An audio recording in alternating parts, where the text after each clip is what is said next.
Hey Master Gardeners, here I am at the Master Gardener Zone 7 garden to look at this amazing, beautiful Edgeworthia. It's the star of her winter garden.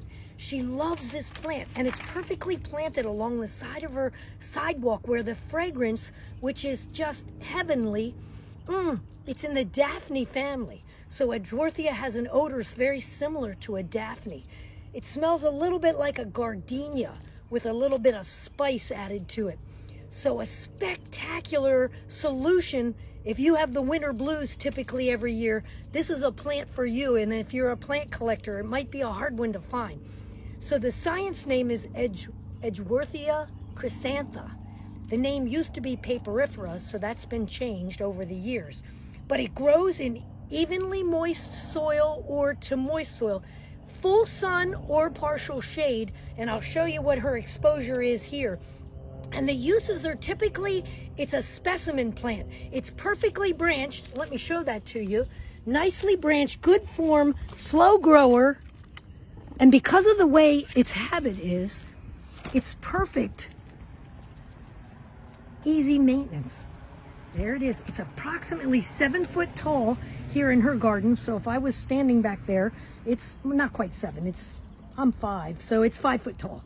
5.5 foot tall. It can get up to 7, and it's already emerged out here into her sidewalk in such a way that she had to extend her sidewalk instead of pruning it back. Usually you don't ever have to prune it. That's one of the characteristics. If you did, you would cut it right about now or prune it in the midsummer and try some cuttings on it. You can also take, you can try some seeds by wrapping a bag around it.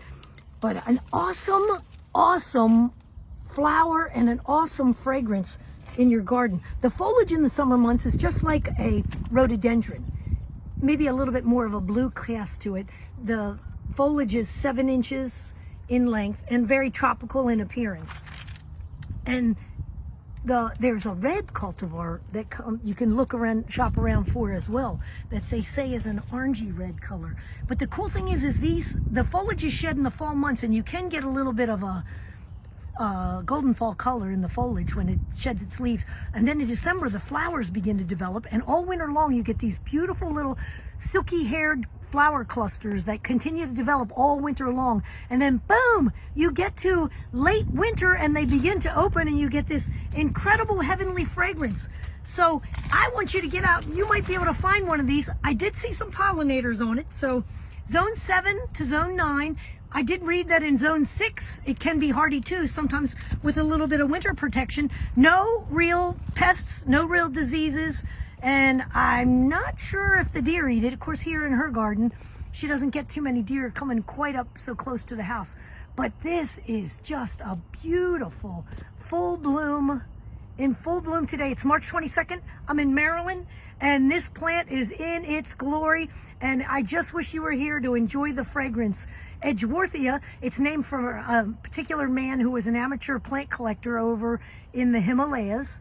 And so that's who it's named for. And the species name used to be Paperbush, because in the Chinese and Japanese countries, they actually use this bark on this particular Edgeworthia to make a high quality paper. So that was the old species name. But Edgeworthia, what an amazing collector's item, specimen shrub, truly a cure for the winter blues.